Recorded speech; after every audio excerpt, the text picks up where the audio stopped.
Halo. Horas. Puji Tuhan. Ya, orang Sumatera itu ada di mana-mana, Bapak Ibu. Ya. Di tempat kami juga ada. Jadi Horas itu ada di mana-mana. Ya, itu menandakan bahwa Tuhan sangat memberkati orang Sumatera. Amin. Tapi juga orang Ambon dong, karena saya juga orang Ambon ya. Ya, Bapak Ibu senang sekali. Saya sama Pak Henry dengan istrinya Pak Henry juga anaknya Pak Henry dulu sering ketemu ya, dan kita itu pas COVID, lalu puji Tuhan mungkin 3 kali kita ketemu lagi, dan beliau menyampaikan bahwa kemarin nama saya Reinhard ya, nanti melayani di tempat kami di Kalijati ya. Dan puji Tuhan, hari ini saya benar-benar berkesempatan untuk melayani umat Tuhan yang ada di Kalijati ya. Senang sekali bisa berjumpa dengan teman-teman, Bapak Ibu, saudara sekalian. Saya melayani di kota kecil juga, namanya Kebumen. Itu jarang-jarang orang menuju ke kota itu, kecuali mau ke Jogja. Jadi orang bilang kota perlintasan antara Jakarta atau Bandung ke Jogja. Kalau bawa mobil atau naik kereta pasti melewati kota Kebumen, ya, Bomo, Kebumen, Purwokerto. Itu satu area. Ya, Tuhan senang sekali bisa berjumpa dengan Bapak Ibu, dan saya percaya kita semua akan diberkati. Amin. Puji Tuhan, saya ingin membawa kita untuk melihat satu bagian yang saya beri tema adalah kehidupan Kristen yang maksimal. Maksimal artinya kehidupan yang betul-betul punya nilai. Punya nilai. Tidak menjadi orang Kristen yang biasa-biasa. Tidak menjadi orang Kristen yang cengeng. Tidak menjadi orang Kristen yang kalau ada masalah langsung ngambek, itu ya kata orang Jawa ya.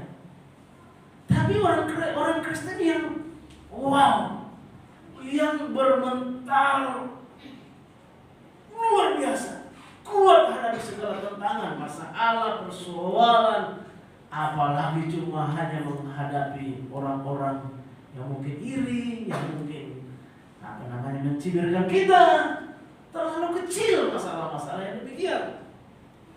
Nah, hari ini kita akan melihat satu bagian yang saya ambil dari ini bagus. Bentar.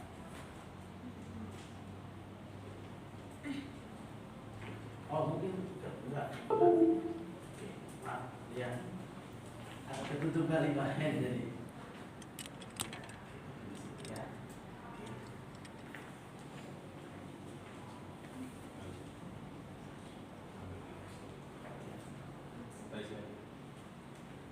Pada situ aja. Terus deh. Next. Cepat ya. Ya. Dalam ayat yang ditulis dalam 31 dan 32, pasal yang ke-13 dari Injil Matius dikatakan begini ya Bapak Ibu. Yesus membentangkan suatu perumpamaan kepada mereka, katanya. Hal kerajaan surga itu seumpama biji sesawi yang diambil dan ditaburkan orang di ladangnya. Memang biji itu paling kecil dari segala jenis benih, tetapi apabila sudah tumbuh, sesawi itu lebih besar dari sayuran yang lain, bahkan menjadi pohon sehingga burung-burung di udara datang bersarang pada cabang-cabangnya. Mari kita lihat next. Nah, kalau kita lihat tentang biji sesawi, saya perlu menjelaskan sedikit tentang biji sesawi. Biji sesawi itu adalah biji-bijian yang dikategorikan sebagai sayur. Perhatikan itu ya. Itu sayur yang punya biji-bijian. Nah, di sana dikatakan kurang lebih bijinya itu sebesar mata jarum. Kalau ibu-ibu suka jahit pakaian yang mungkin sobek, itu kan punya jarum ya. Jarum yang kecil yang punya mata jarum untuk kita masukin benang itu kan susah banget. kalau oma-oma atau udah emak-emak itu biasanya minta tolong cucunya, tolong masukin, kan oma nggak lihat. Benar ya, ada oma-oma di sini yang katanya masih bagus bisa masukin benang di jarum. Kayaknya susah ya.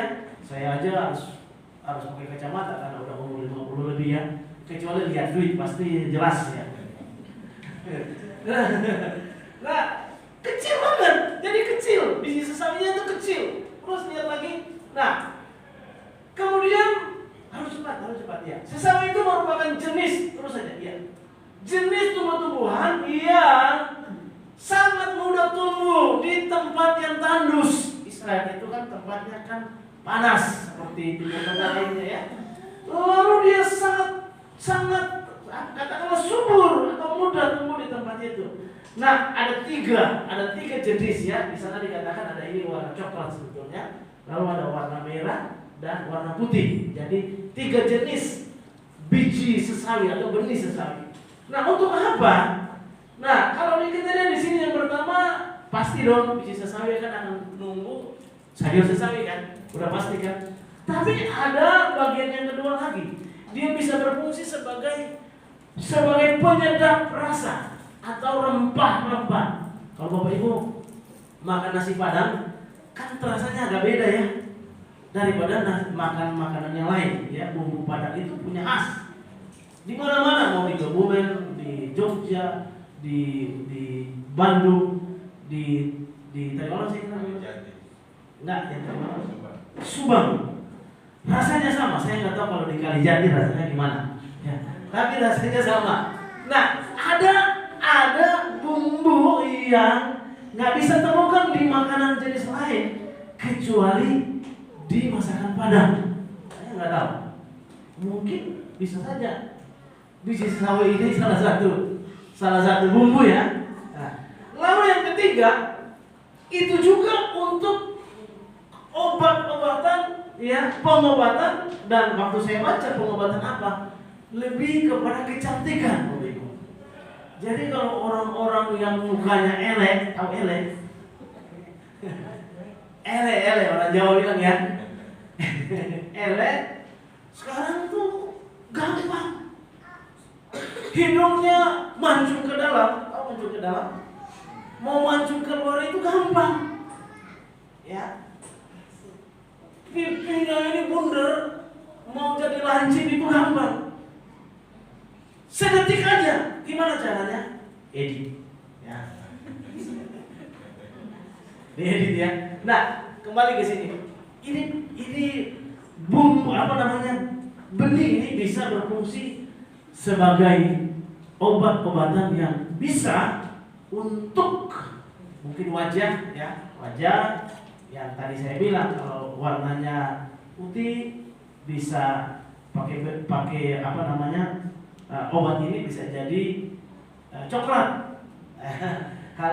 Kalau kulitnya putih seperti saya bisa menjadi lebih hitam lagi, bisa pakai itu misalnya ya.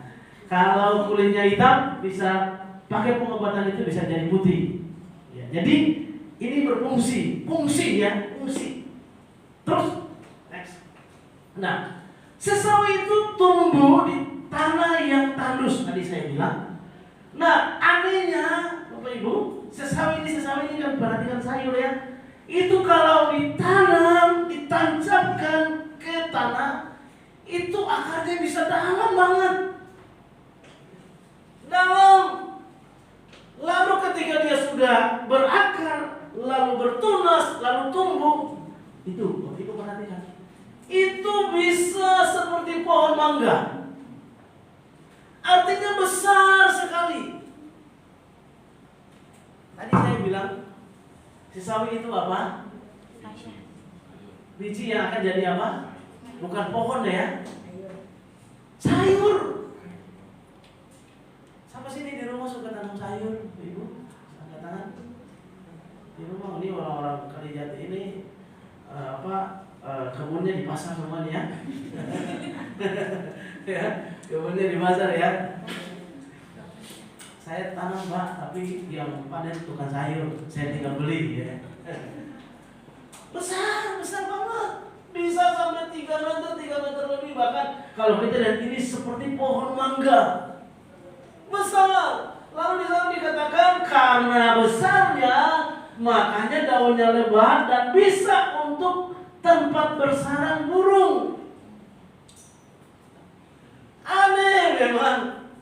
Padahal sayur-sayuran, jenis sayur-sayuran. Coba Bapak perhatikan kalau Bapak Ibu nanam kol, sayur kol, atau sayur sawi, atau sayur kangkung, ada nggak yang tingginya 3 meter? Kalau ada pasti saudara akan dimasukin di dalam berita aneh tapi nyata ya. Ya, si A atau keluarga A berhasil menanam pohon kol tingginya 3 meter. Ya, kayaknya nggak ada Bapak Ibu. Tapi sesawi ini benar-benar terjadi. Ya. Mengapa Tuhan Yesus memberikan perumpamaan tentang biji sesawi? Tadi kita kembali kepada inti pembahasan kita. Hidup yang maksimal. Bahwa itulah kehidupan orang Kristen. Dia mesti bertumbuh di mana saja. Dia mau pergi ke Bandung sampai di sana, dia harus bertumbuh di sana, dia harus berakar di sana, dia harus bertumbuh dan berbuah di sana. Dia pergi ke Jakarta, dia harus berakar di sana, dia harus bertumbuh di sana, dia harus berbuah di sana. Dia ada di tempat ini, dia harus bertumbuh di sini, dia harus berakar di sini, dan dia harus berbuah di sini. Di mana saja prinsip berakar, bertumbuh dan berbuah nggak boleh hilang dalam kehidupan kita sebagai pengikut Kristus. Saya selalu bilang buat anak-anak saya, secara khusus anak-anak next gen di tempat kami, dan puji Tuhan saya lihat hari ini di Kalijati ya, anaknya Pak Hendrik kelas berapa? Kelas 10 itu sewa kelas 1 ya. Anak saya baru kelas 2 SMP ya, main keyboard di ibadah raya. Lalu tadi pemain bass tadi si abang tadi mana? Sekolah minggu. Itu kelas berapa? 6. Kelas 6 SD. Nah kemudian kelas 2 SMP. Main keyboard, main drum. Abang kelas berapa bang? Kelas 2 SMP. SMP ya. Di kemudian kelas 4 SD. Main filler, kelas 5 SD. Main filler sini belum ada ya Pak ya, nanti ke depan ada. Kemudian kelas 4 SD. Kenapa mereka main? Kakak-kakaknya itu udah pergi kuliah, SMP, dan saya bilang kepada mereka begini, kalian boleh pergi dari Gibi ke Bumen, tapi saya pastikan kalian di mana saja, di Jogja, di Bandung, di Semarang, di kota apapun, dengar baik, kalian harus sampai di sana berakar, kalian harus bertumbuh, kalian harus berbuah. Itu prinsip, nggak boleh hilang dalam kehidupan kita sebagai orang Kristen. Ini yang Tuhan Yesus ajarkan kepada para murid waktu itu, bahwa kehidupan Kristen tidak sekedar sebuah ajaran. Kristen itu bukan sekedar sebuah ajaran, sebuah paham, sebuah dogma, tapi sebuah kehidupan yang terus bertumbuh, berkembang, menghasilkan, dan lewat hidup kita nama Tuhan dipermuliakan. Iya Tuhan. Hari ini kita mau belajar sama-sama dari Markus 4 ayat 31 dan 32 ya. Yang pertama, kenapa Tuhan Yesus mengambil perumpamaan tentang biji sesawi? Karena Tuhan Yesus sedang bicara tentang kehidupan Kristen yang dimulai dari sebuah kehidupan yang bernama proses. Sama-sama katakan proses. Proses. Kenapa saya bilang proses? Karena kalau seorang petani dia cuma lihat benih, kalau petani dia bangga dengan benih, saya yakin tidak ada petani di dunia ini yang dia bangga dengan benih. Dia akan bangga dengan hasil daripada benih itu. Kalau dia cuma lihat benih, dia bangga dengan tahu nggak, gua punya benih bagus, besok dipamerin lagi, saudara. Tahu nggak? Yang lain benihnya nggak dipamerin, udah ditanam. Dia tiap hari pamerin benihnya. Sampai kapan dia akan menuai?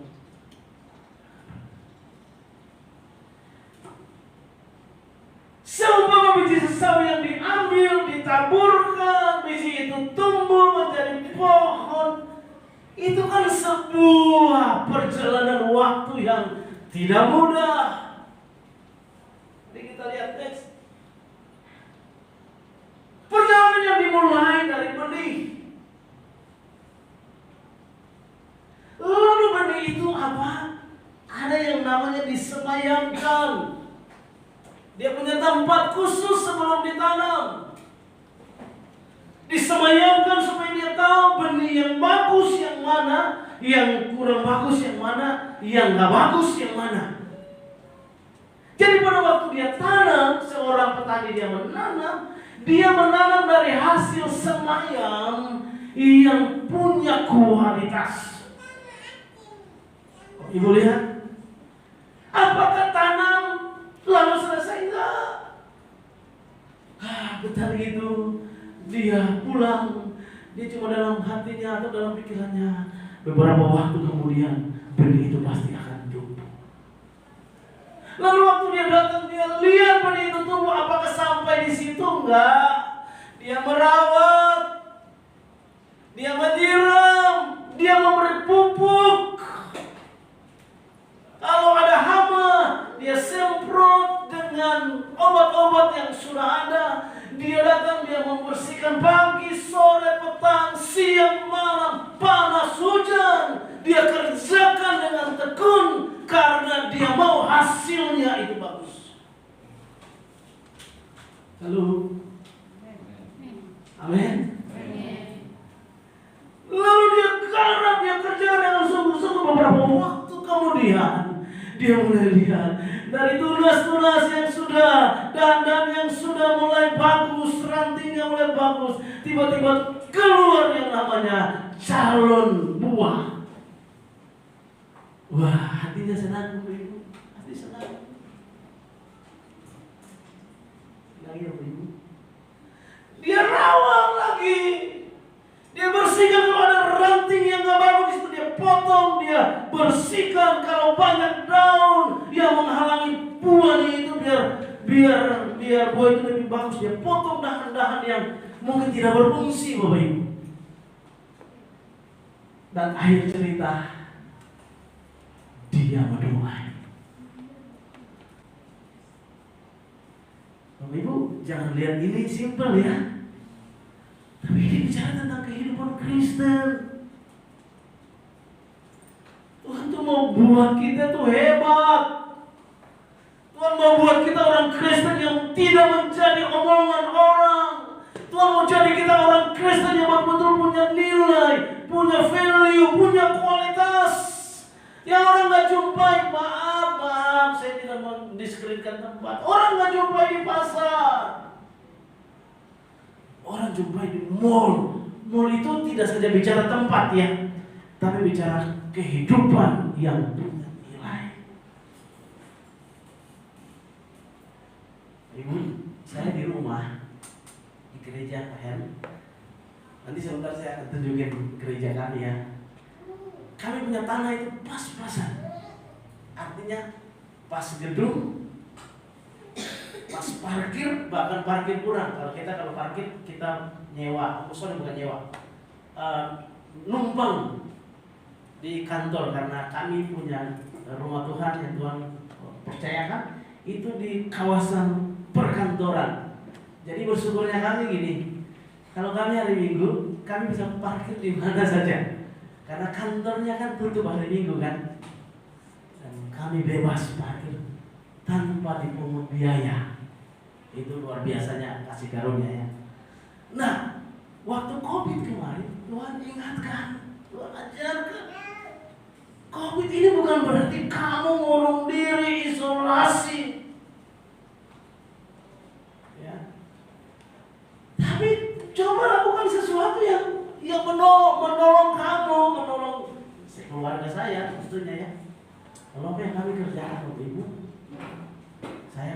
kita mulai bangkit dari masa apa namanya tuh kurungan kita beberapa bulan, karena kami waktu itu dimasuk ya di Lembang ya.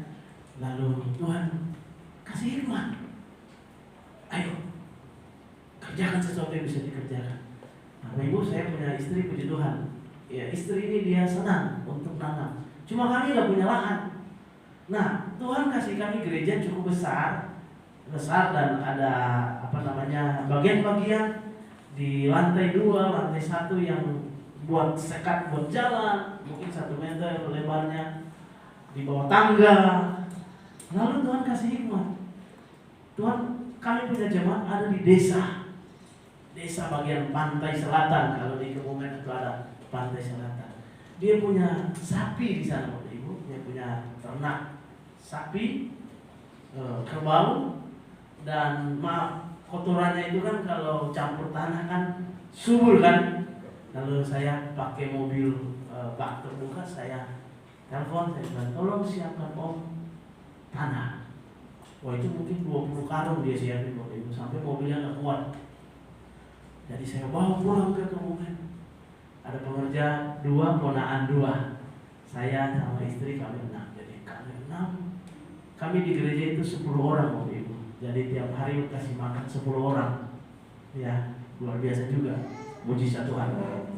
Kerjakan. Saya nggak sempat foto untuk tampilkan ya, tapi kerjakan. Dan kami beli, datang di pertanian Pak, beli benih-benih yang kami mau. Cabai, jeruk, tomat, sayur kangkung, karena anak saya yang terakhir paling suka makan sayur kangkung. Lebih baik sayur yang lain nggak ada saja sayur kangkung. Ya, saya makan sayur kangkung. Saya suka sayur bayam. Ya, jadi kita 2 sahabat, 1 bayam, 1 kangkung. Ya, Bapak Ibu masih ingat Popeye kan ya? Itu hobinya bayam. Ya, tanam segala macam. Saya senang ikan laut karena orang Ambon. Jadi saya selalu butuh jeruk. Saya beli jeruk yang jenis yang dari Ambon ada sekitar 3 atau 4 jenis jeruk. Jadi itu tempatnya gede banget kayak drum gede kan. Saya bawa. Lalu kami tanam. Saya bilang buat ponakan saya karena mereka laki-laki, kita cari bambu. Jadi kita buat kayak barak begitu Bapak Ibu. Lalu istri panggil teman, dia pasang kayak jaring gitu ya untuk nutup kalau ada hujan dan sebagainya. Dan saya kaget karena jadi semacam sebuah pertanian yang panjang, mungkin 30 meter karena gereja kami itu 32 meter. Sepanjang bilik gereja itu penuh dengan tanaman, cabai, tomat. Lalu saya perhatikan, iya memang Alkitab itu nggak pernah salah. Alkitab nggak pernah salah. Orang yang menabur dengan mencucurkan air mata, dia pasti akan menuai dengan sorak-sorai. Kenapa saya bilang mencucurkan air mata? Karena untuk ambil tanah saya harus pergi miko di sana, mungkin 30 kilo dari Kebumen ke pantai. Dapatnya nggak gampang. Ya, keringat. Lalu Bapak Ibu, waktu cabai mahal, kami di pastori nggak beli cabai, malah jemaat kalau datang panen cabai, panen tomat. Oh pendeta, tomatnya bagus ya. Ya saya tahu maksudnya, tomatnya bagus untuk diminta kan? Ambil lalu, ambil silakan ambil 1, 2. Kira-kira dia panennya berapa? 10. Suruh ambil 1 atau 2, ambil 10. Masa pendeta marahin jemaat? Nggak boleh. Nggak boleh ambil tomatnya Pak Pendeta. Pak Pendeta kan selalu senyum, puji Tuhan. Biar saya yang menanam, saya yang menyiram, Anda yang menuai. Ya, jadi itu yang terjadi, Bapak Ibu. Satu waktu saya bilang buat istri, saya punya jeruk ini kok pada rontok. Jeruk yang saya beli udah gede. Itu buahnya banyak tapi nggak lama rontok. Lalu istri bilang, iya ya, Satu waktu istri bilang, aku mau pakai pola. Gak tahu mungkin dia baca atau dia lihat di renungan. Yang dia lakukan apa? Kebetulan jeruk ada 2 pohon tuh dekat kamar, jadi kami buka jendela untuk kena cahaya matahari, langsung lihat jeruk di kiri kanan. Istri saya lakukan apa? Tiap pagi dia datang, dia ngomong sama jeruk, selamat pagi jeruk. Kamu baik-baik aja kan? Kamu sehat kan? Kamu gak sakit kan? Kamu subur kan? Saya cuma itu dari dalam kamar saya bilang, buset. Ini istri gua udah gimana nih? Jangan-jangan orang pikir udah begini. Tiap pagi begitu Bapak Ibu. Selamat pagi jeruk. Kamu nggak sakit kan? Aku lama-lama juga aku jadi gimana gitu ya Bapak Ibu ya. Saya bilang, ini istri ini kok lebih menghormati jeruk daripada suaminya. Karena setiap pagi nggak ngomong selamat pagi papi sehat-sehat kan? Kan ngomong itu ngomong sama jeruk. Lama-lama saya perhatikan, benar loh, jeruknya nggak gugur. Mari kita berikan tepuk tangan buat Tuhan. Jeruknya nggak rontok. Akhirnya aku juga ikut-ikut seperti istri. Saya datang lagi di satu selamat pagi jeruk. Saya cuma takut jangan-jangan jemaat datang, jemaat bilang, aduh gembala saya kok gara-gara COVID dua-duanya begini. Pak Hen jangan ikut saya ya Pak Hen. Sama ibu ya. Kita punya wilayah masing-masing ya. Apa yang saya mau bilang buat kita? Itu proses. Dalam hidup ini kita nggak bisa menikmati sesuatu yang orang bilang gampang. Kekristenan jangan pernah menjadi kekristenan yang gampang. Biarlah kita masuk seperti benih yang ditabur, yang disemayamkan, ditabur, tumbuh, berbuah. Bicara tentang proses kehidupan, nggak gampang. Bagaimana pembina kita Pandiko hari ini bicara banyak tentang hidup ini proses oleh Tuhan. Karena memang itu nggak enak. Tapi kalau kita lulus dari itu, sama seperti buah, orang ketemukan itu bukan di pasar, tapi di supermarket. Bicara tentang value, nilai. Amin. Berdoa saudara makin dahsyat. Jemaat Tuhan di Kalijati bukan jemaat yang gampangan, bukan jemaat yang bolak-balik. Saya nggak tahu kalau sini mutung itu apa ya? Tahu mutung itu suka ngambekan gitu ya. Bukan itu, orang yang hidupnya berkualitas nggak gitu. Dia mantap. Apalagi saudara ibadah di tempatnya tentara. Kalau perlu saudara kalau ketemu anak buah satu yang jangan usah shalom, langsung hormat gitu. Shalomnya hormat Bapak Ibu ya. Jadi orang tua, wah ini pasti jemaat Kalijati karena ibadahnya di tentara. Bicara tentang prosesnya. Yang kedua, cepat aja ya deh. Ya. Apabila benih itu ditanam, ditaburkan maka dia akan tumbuh menjadi lebih besar. Yang kedua bicara tentang bayar harga. Sama-sama katakan bayar harga. Artinya apa? Dia dimasukkan. Mau tanam berarti dimasukkan. Saya punya papa itu kan selain pendeta, dia juga petani. Bapak Ibu tahu kalau di Maluku itu tanah tak bertuan itu banyak. Itu 30 tahun yang lalu ya waktu saya di kampung ya.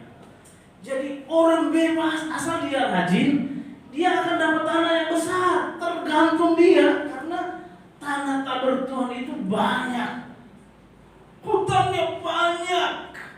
Saya nggak tahu kalau di Sumatera, tapi kalau di Maluku ada satu pulau namanya Pulau Seram, bukan Seram, Seram. Itu hutan, Jadi kalau kamu kuat dan rajin, kamu akan mendapatkan tanah untuk menanam di kebun semampunya kamu. Kalau saya perhatikan Bapak Ibu, apa yang mereka lakukan, papa saya dan kakak saya, zaman dulu itu kan belum ada mesin. Jadi mereka pakai kapak. Ketebang pohon-pohon yang besar. Ada bambu-bambu, mereka tebang. Wah, saya lihat mereka, saya bilang, waduh, saya nggak kuat kalau jadi petani seperti mereka. Tapi bapak saya bilang, kamu ikut, harus belajar di sana. Mereka babat lahan baru, lalu pohon ditebang, ya sesuai dengan kemampuan mereka. Lalu pohon yang ditebang itu dibiarkan. Apa yang terjadi? Pohon itu menjadi kering. Lalu satu waktu mereka bakar. Nah, itu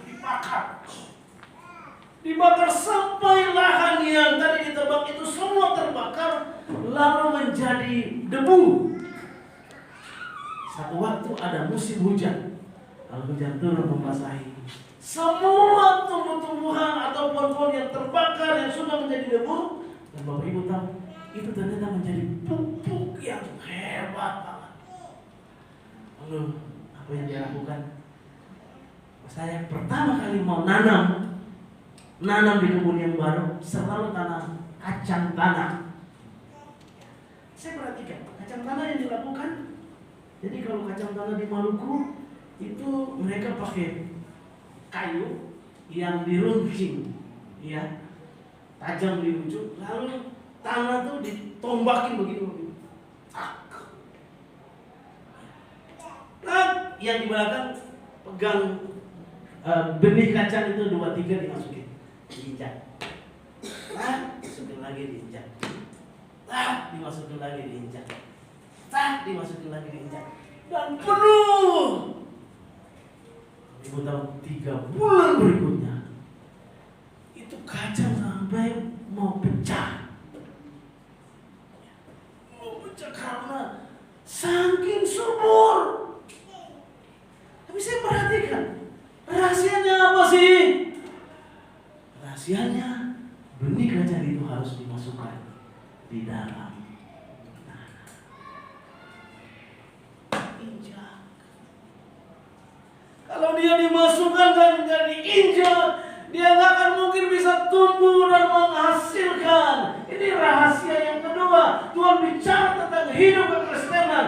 Kadang-kadang Tuhan bawa kita untuk masuk lebih dalam, mengalami problem, mengalami proses-proses yang tidak enak, dan Tuhan mau ajarkan kita gini. Kekristenan itu harus mengerti apa itu bayar. Saya tidak tahu pergumulan Bapak Ibu seperti apa. Kadang-kadang Tuhan izinkan masalah terjadi. Tapi firman Allah bilang begini, masalah tidak akan pernah bisa melebihi kekuatan kita. Tuhan tidak pernah merancangkan sesuatu untuk menghancurkan kita. Nggak pernah. Jadi kalau Tuhan sedang bawa kita ke sana, mari kita belajar. Tuhan sedang bicara tentang bayar harga. Payan, terima kasih Payan. Cari saya tempat yang sangat bagus. Saya kira kayaknya di Kebumen masih ada hotel yang kelasnya lebih tinggi lagi. Tapi kalau untuk ukuran di Subang, terima kasih Pak, hotelnya bagus sekali. Saya tidur tuh dari jam 10, saya jam 3 hari udah bangun. Jarang-jarang saya bangun jam segitu. Tapi saya pikir kenapa saya bangun jam 3? Karena tidurnya udah pulas dari jam 10. Usia-usia kita ini tidurnya kira-kira berapa jam Bapak Ibu? 5 jam aja, ada orang cuma 4. Jadi kalau ada orang kelebihan sampai 6 jam, Bapak Ibu udah kembali lagi, bukan lagi orang dewasa. Jangan-jangan saya khawatir udah kembali kepada bayi ya Bapak Ibu. Kita dibutuh cuma 4-5 jam lah, udah enak tuh tidurnya. Tapi yang membuat tidur enak itu kan banyak faktor kan. Nah kalau saya faktor yang semalam bukan saja saya capek, tapi tempatnya enak Pak. Terima kasih Pak. Bayar harga. Untuk kita mau sampai pada level, naik level, harus ada harga yang kita bayar. perlu menjelaskan secara mendetail harga yang dibayar itu seperti apa. Simpel saja Bapak Ibu, sama seperti benih. Kalau dia mau tumbuh, maka dia mesti dimasukkan ke dalam tanah. Yang ketiga, kita lihat. Tahu tadi yang ketiga? Iya, impossibility. Itu bicara tentang ketidakmungkinan dalam hidup ini. Mustahil. Ini bukan orientasi kita ya Bapak Ibu. Kalau kita jadi orang Kristen, orientasi kita bukan ini. Ini bukan tujuan. Orang jadi orang Kristen itu orientasinya bukan hidup untuk mendapatkan mujizat, enggak. Bukan. Orientasi kita tuh mengenal Yesus lebih dalam. Amin Bapak Ibu. Bertumbuh, berbuah dan berakar, bertumbuh, berbuah. Ya, mengenal lebih dalam. Ini bonus. Percaya enggak? Ini bonus pada waktu kita hidup dekat dengan Tuhan, hidup diproses sama Tuhan, hidup bayar harga. Tuhan tuh nggak lupa kita. Caranya apa ini? Kita akan menemui hal-hal yang kadang-kadang kita pikir kalau kita suami istri, mah nggak masuk akal ya. Atau suami ngomong kayak istri ngomong ke suami, Pak, kok aneh ya? Tapi Tuhan akan lakukan ini buat kita. Saya tidak tahu dalam bentuk apa ya Bapak Ibu. Kita masing-masing punya pengalaman hidup masing-masing. Ya, yang tidak sama dengan saya juga tidak sama dengan Bapak Ibu. Tapi pasti mengalami ini. Tuhan itu bukan Allah yang tutup mata buat kita. Tuhan mengerti. Tuhan apa ya? Tuhan tuh tahu apa yang Tuhan mesti lakukan untuk kita. Asal kita melewati proses-proses yang tadi. Mau diproses, mau bayar harga, baru ini. Sesawi sangat kecil, namun ketika ia tumbuh dia akan menjadi paling besar. Yang kecil tadi itu cuma selubang jarum, tapi pada waktu ditanam, waktu disiram, waktu diproses, waktu dia tumbuh, lalu dia menjadi pohon yang besar. Tidak ada sayur yang bisa nandingi sayur sesawi. Tidak ada. Itu bicara tentang ketiadamungkinan dalam hidup ini. Bapak Ibu, saya berdoa kita menjadi orang-orang Kristen yang tegar, yang siap diproses. Amin. Yang mau ikut maunya Tuhan. Tidak gampang. Dia baru Tuhan kasih ini. Tuhan tuh nggak mau utang buat saya dan saudara. Waktu kita bayar harga, Tuhan nggak mau utang. Tuhan kasih bagiannya Tuhan. Saya dapat beberapa kalimat akhir-akhir ini. Saya dapat begini. Dalam kalau Bapak Ibu baca di dalam kitab Kejadian pasal 20 sekian itu tentang Ishak. Lalu Ishak menabur di tanah itu. Tanah itu tanah yang kering, tanah yang tandus. Dan dia mendapatkan hasil 100 kali lipat. Saya cuma dapat pengertiannya begini. Mari kita lakukan bagian kita dengan sungguh-sungguh. Nanti Tuhan akan lakukan bagian Tuhan kita. Luar biasa. Okay. Next. Ya, like to share. Bisa dikatakan begini. Ketika biji sesawi menjadi pohon yang subur, maka banyak burung yang datang hingga di situ, bahkan membuat sarangnya. Aneh kan? Bapak Ibu pernah lihat burung bersarang di sayuran? Kayaknya nggak ada ya. Nggak ada burung pipit datang bersarang di sayur kol. Kalau hama ya ada. Adakah burung dara datang bersarang di sayur kangkung? Nggak ada Pak. Kalau burung dara berteman dengan sayur kangkung sih ada. Mereka dua sahabat di mana? Di warung. Di mana? Di Pujasera.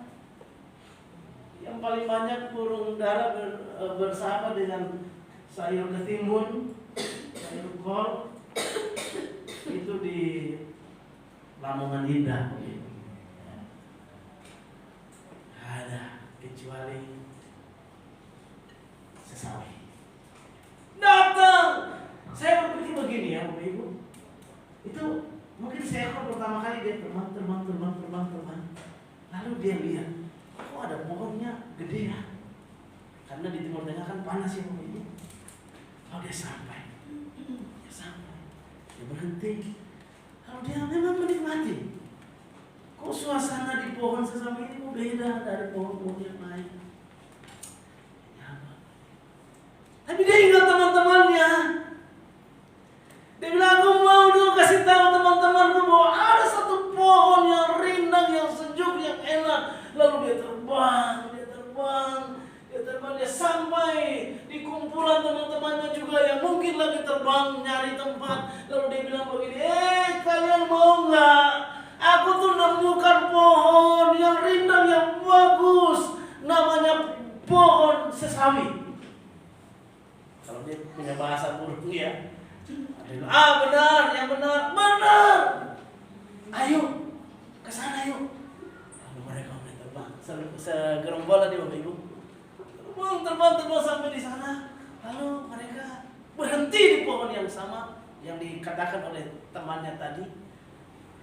Lalu mereka sambil melihat. Iya benar juga ya. Di tempatnya kok rindang. Beberapa saat kemudian pimpinannya bilang begini, mulai saat ini kita nggak perlu lagi ke tempat lain.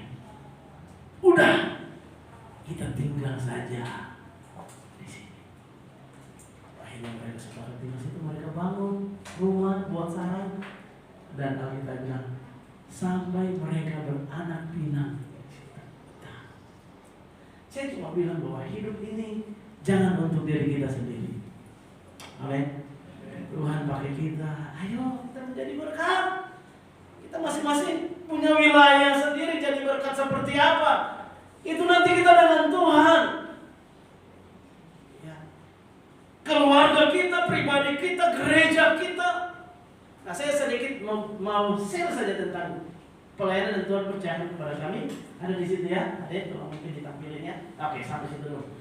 Saya pas waktu selesai proskuneo sama dengan Pak Hedi juga dulu berkerja ya.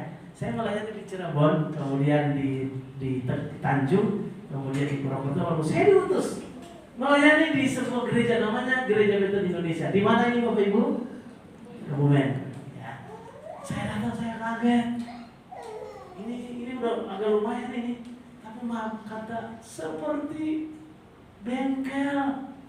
Itu kalau saya khotbah kadang-kadang Roh Kudus benar-benar tercurah dari atas Bapak Ibu. Saya kaget bahasa saya penyempurnaan. Saya ngomong, cepat ambilkan baskom. Baskom ya. Jadi saya sambil khotbah, Roh Kudus tercurah dari atas, mengalir dan minyak urapan turun, terus ditampani itu ditampung di baskom. Kadang-kadang saya khotbah tikus gede, karena kita kan pakai kayak gini Bapak Ibu. Tikusnya bolak-balik Bapak Ibu. Gede banget. Nah, terus tapi ini saya datang di sana. Nah ini Bapak Ibu. Ini udah bagus nih, udah ada AC, belum kipas angin, belum ada kipas angin. Jadi kalau ibadah jemaat waktu itu mungkin 20-an orang, pasti bertahun-tahun, mungkin 10 tahun, nggak terlalu lama 10 tahun. Kamar saya 1, ya. Jadi saya punya anak 3 di kamar yang 1. Kalau mertua saya datang, saya harus ngungsi tidur di gereja. Ya, mertua sama anak-anak di kecil banget. Lalu sampai di situ dulu. Halo Tuhan, satu Tuhan ingatkan gitu.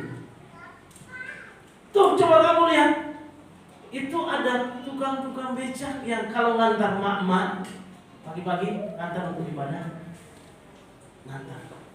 Saya bilang ya Tuhan, terus apa yang harus saya lakukan itu? Kamu umumkan kepada jemaat, berkati mereka supaya gereja ini jadi berkat. Jadi gereja Bapak Ibu tanpa kita keluarin, kalau ada uang 1 rupiah pun kita keluarin. Yang gereja kalau kita bangun harus ada IMB dulu, baru kita bangun. Kalau enggak kita nggak berani. Nah puji Tuhan, Tuhan pakai saya untuk mengurus IMB dari tukang-tukang becak ini. Saya datang di RT, mereka datang karena saudara bukti kan. sudah ada 90, saya datang di RW, gampang banget. Puji Tuhan, mungkin 3 bulan, 4 bulan semua bisa jalan dengan baik. Dan saya dapat telepon, Pak Pendeta tolong ke kantor, IMB Pak Pendeta sudah keluar. Dan Bapak Ibu, next, akhirnya kita bangun. Tapi nggak gampang, jangan Bapak Ibu lihat begini dulu. Bangun gereja kami nggak punya uang, caranya gimana? Ya itu kalau kita bilang nabur bayar harga, saya berdiri saya bilang siapa yang mau menabur? Saya panggil ketua panitia, gimana caranya? Oh kalau mau kita memulai, kita janji iman 1 orang 10 juta waktu itu. Saya juga nggak tahu dapat roh dari mana, aku semangat 10 juta waktu itu loh, sebelum berarti berapa tahun, 10 tahun yang lalu ketika saya sudah 20 tahun di sana ya. 10 juta kita kumpul semua dalam bentuk janji iman 300 juta. Ada satu anak Tuhan yang pagi-pagi datang bawa uang 20 juta. Pagi-pagi yang masih pakai pakaian tidur, daster, dia datang, dia mampir di gereja lama, dia ketuk, dia bawa uang 20 juta. Dan kami memulai dari 20 juta, kemudian 300 juta. Lalu saya laporkan ke pimpinan saya di Bandung dan sebagainya. Dan kami bangun gereja nggak terlalu lama, cuma 6 tahun baru selesai. Karena kami nggak punya uang kecuali punya Tuhan Yesus. Kalau ditampilin sampai selesai. Dan akhirnya itu tadi gereja yang tadi tikus jalan ya Bapak Ibu ya, sekarang itu bisa menampung kurang lebih 300 anak Tuhan. Mari kita berikan tepuk tangan buat Allah. Dan saya percaya di Kalijati ya, kalau Tuhan kita sama, Dia akan lakukan juga bahkan lebih dahsyat. Anak-anak Tuhan semangat ya, jemaat Tuhan semangat ya. Mari kita berikan tepuk tangan buat kedahsyatan. Amin. Haleluya. Mari kita bangkit berdiri dan kita akan berdoa. Mari kita berdiri.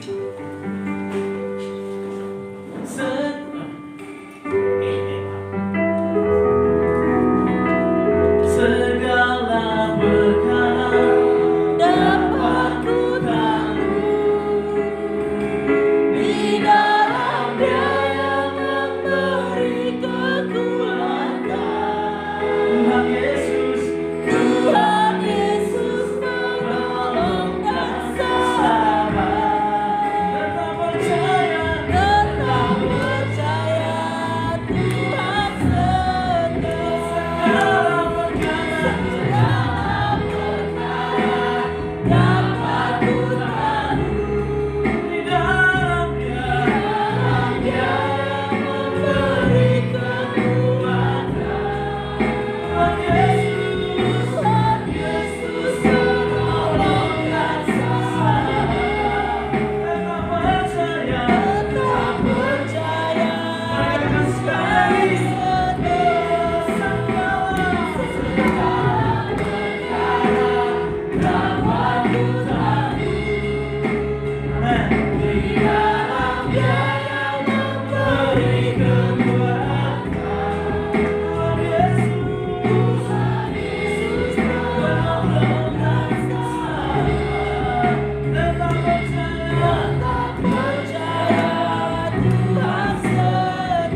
Dan akan terus bekerja.